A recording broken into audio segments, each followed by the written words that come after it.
Okay, folks, so July 2025, we are here, and you can see we have the calendar up. This is a calendar that was created by my friend Casey Scott, and excellent astrologer as well. One of my students going through my course, many courses, and so we're going to be using this as a guide, and there's a lot of great things ahead in July 2025. And before I dive in, please like the video, leave a comment if you'd like, it really helps. Subscribe to the channel to get ongoing updates, share it with others and things like that. It does really help to signal boost the video. So let's just jump right in. As you see, July 1st is on Tuesday, and we start the first week of July. Really, there's not any planetary shifts or lunations, which means all the planets are in the same signs. There's no retrogrades, no planets. We don't have any full moons or new moons, anything like that.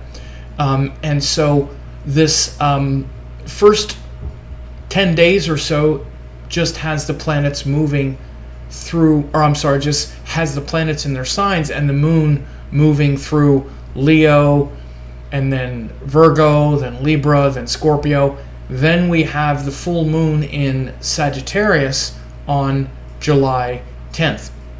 And by the way, I do daily forecasts that are released each week that go over both the regular planetary shifts. For example, Venus moving into Gemini, which we see down here, or with retrogrades or whatever. And I also do a forecast on the Vedic Panchanga for every day, which means every day there's the moon in a sign, in a nakshatra. There's a lunar day called a tithi. And those forecasts can be had at the member site. If you just click join for $4.99 a month, you wind up getting just the regular weekly forecast. And then at $19.99 a month, you can also get the Vedic forecast for each day of the week. And then here at the Examiner, you actually get a comprehensive forecast for each month, which that includes July. So if you want to get a comprehensive deep dive into each day of the month at the $9.99 level, you get that. And you also get it for each of these full moons and new moons. So again, people ask me all the time, what's the best, how can I stay in touch? What do you recommend? This is what I recommend. Only $10 a month. And you get 4 forecasts. You get 8 to 10 forecasts a month. So anyway, this full moon in Sagittarius on July 10th is also called Guru Purnima, the full moon of the Guru. So it's where we not only have the full moon, but it's reflecting back the sun in Gemini, where we're trying to figure things out intellectually for ourselves. Then the full moon in Sagittarius is where we take those details and really connect them to higher teachings, higher wisdom, Guru's teachings. So this is that day, right? So July 10th, a great day to celebrate your teachings and your gurus. Of course, I'll do a full comprehensive video on that, including the one for each of the 12 signs for the members at the $9.99 level. But also Purva Ashada Nakshatra is the nakshatra of the full moon, so it's very devotional. So this means that anytime we have the full moon in the month of Ashad, that's the Guru Purnima of that year. So great day to celebrate your teachings and your teachers, especially, and put their teachings into practice. Then Saturday, July 12th, Saturn turns retrograde in the sign of Pisces. So Saturn has been in Pisces for a couple months now, and it's where we're trying to have this like solid foundation beneath our feet, but on the changeable waters of Pisces. So it's a very tricky kind of thing we're doing right now. So Saturn turning retrograde, we're going to be reflecting on how well we're doing that. How well are you sort of, paving over the ocean? That's kind of the way I described it before. So Saturn goes retrograde and we reflect on that. Because, Pisces were trying to let go of something and Saturn were trying to make things stable and solid. So I also have this for you. I forget to mention these things, but this free ebook for people who haven't gotten it yet, thousands of people have already gotten it, but if you haven't, go there. It's free. You'll see the link below the video. This free Saturn ebook, it's actually a flip book as well. You can, download it on your phone and also, on your computer and really learn about Saturn and how Saturn feels, how he brings great pressure that produces like the pearl. It's like the irritant that produces the pearl. That's what Saturn is. So we really concentrate and focus. That's what Saturn brings. So go ahead and get that for sure. Then the sun goes into Cancer on July 16th. So the sun moving through the zodiac shows where we are focused for 30 days. The sun is currently in Gemini, so our focus is on ideas, communication, intelligence. Then we need to bring that into the heart. We need to bring that into our emotional state, our devotional state. And that's what the sun in Cancer is about, right? He brings that into our devotional mind and state. He'll be there for 30 days starting on July 16th.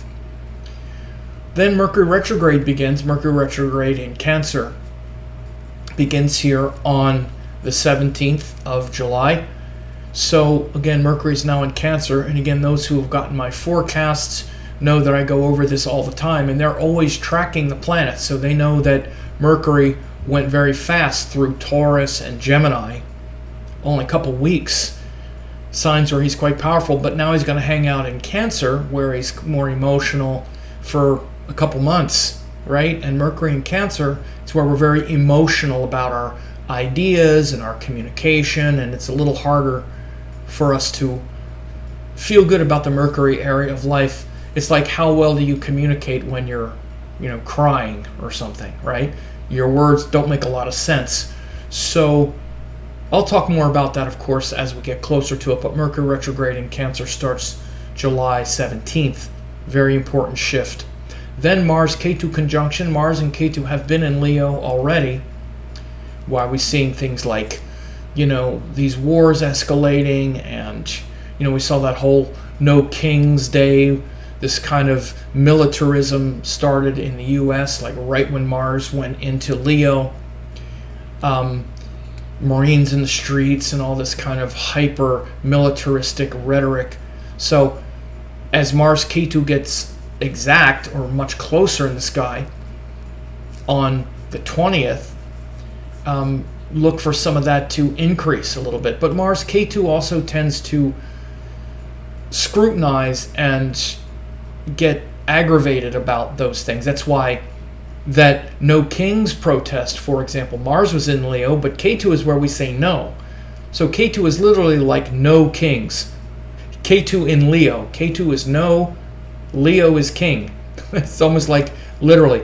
So when Mars and Ketu get together, we could also see a real clapback against authoritarianism that we'll see, maybe 18, 19, 20, right around that time. Then we have the next new moon. We have this next lunation, and as I said, those who get the 999 examiner level, they not only get the new moon forecast, but they get it for their sign as well, because this is going to impact everyone differently based on your sign. For example, I have Gemini rising, so this new moon in Cancer is my second house. So it's going to be a second house cycle for me. What does that mean? Well, that's what I explained. So whatever your rising sign is, you're starting a 30-day cycle that revolves around that lesson on July 24th. So very important to understand. But the idea of Cancer, that principle of Cancer, which is about bringing our life into the heart, right? So Gemini is about ideas, discrimination, communication, and then Cancer is about connecting that to the heart. If it's just a bunch of disconnected ideas, when we say disconnected ideas, we mean disconnected from what? Well, usually from the heart, from our deeper intuition, our common sense, our knowing, our intuitive, nature. That's what Cancer is. So that new moon will have that quality, but for each person, it's a different area of life. If you're Scorpio, that's the 9th house for you. If you're Virgo, it's your 11th house. So it's different for everyone. That's why you can get this. And again, at this level, you get all these forecasts and you get to stay up on the general transits, not just that, and the general month, but also how it impacts you. And you can track these things. I have people that do this for years and years and years because they just love staying in alignment. So then also Mercury winds up being combust at that time, which is very close to the sun, but he's actually combust in retrograde, so we don't pay as much attention to the combustion here. So then Venus goes into Gemini. Again, this is another one of those shifts. Those people who get my daily forecasts at the member level here, they know that Venus has been going through Taurus, right? Venus entered Taurus last week, the end of last week. And so it's going to be in Taurus until it goes into Gemini on July 25th. So this shift from earthy, sensual, grounded Taurus moves into playful, fun, communicative Gemini. So this is a good sign for Venus. It's like when your relationships are fun, right? It's like one of the best qualities of a friendship, relationship, partnership is that you can laugh with them and have fun with them. Don't take yourself too serious. Don't get all fired up and dramatic and overly emotional about things. You keep it light and fun and intelligent and friendly. So this is a good shift. Venus going into Gemini, July 25th, always a nice shift there. Mars in Virgo is then on the 28th. So Mars went into Leo on June 6th, yeah. And it's been there since, but July 28th, Mars leaves Leo, goes into Virgo. So this is a change from that fiery Leo energy to that more earthy, sensual Virgo. And this is more practical, down to earth, buttoned down, right? And I forgot to mention on that full moon, I forgot to mention when I talked about this new moon in Cancer, there's another free ebook. Again, I wanted to make sure to remind people about this because this Vedic moon and emotions, very important for understanding, especially this particular new moon because it's in the sign of Cancer. And we want to understand the nature of our emotions, but also our deeper devotion, right? And that's big because that, the nature of the emotions and the devotion is very important in July because the sun goes into Cancer, Mercury's in Cancer, new moon in Cancer, right? This Sun-Mercury conjunction here at the end of the month is in Cancer. So a big shift from Gemini to Cancer this month. And so it's very important for you to understand this nature of the moon and emotions. And in this ebook, I talk about the moon, evolutionary process of the moon, and I talk about how it's the ruler of the sign of Cancer.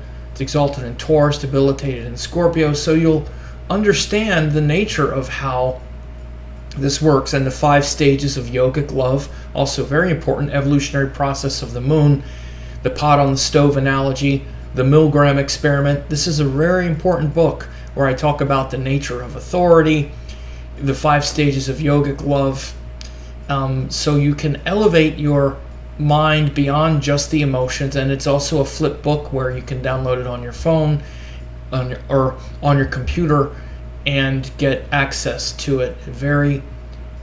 Some very powerful teachings about the moon here. And again, just to finish up there with the Mars and Virgo, it moves from Leo, where there's a lot of concentrated power, and even perhaps maybe abusive power if we're not careful, to Virgo, which is much more practical, focused, etc. And then finally, the Sun-Mercury conjunction in Cancer as well. So a lot of Cancer energy. And again, If you want to know how these things are going to work, if you want to get these weekly forecasts, both the Vedic forecast where I go over the Tithi, the Panchanga, the Lord of the Day, the Lord of the Nakshatras, and all the other forecasts, you can just go there and register. And also to get the full July forecast where I'm going to go over every day and show you all of the intricacies, including aspects from planets and all that stuff, then you can do that. That's also included in this $9.99 level. I think it's the best deal on the internet as far as staying up to date, not just in general, but also for you. And then also make sure to get the Saturn shift email, because this Saturn in Pisces, very tricky time for us all. And then also the Vedic Moon and Emotions ebook, as we have all these planets in Cancer, which really features the moon. So this is what we're doing now, and I hope this was helpful. Again, please like and share it, subscribe to the channel, and you have a great July 2025. Thanks for watching. Don't forget to like, comment, share, and subscribe to the channel.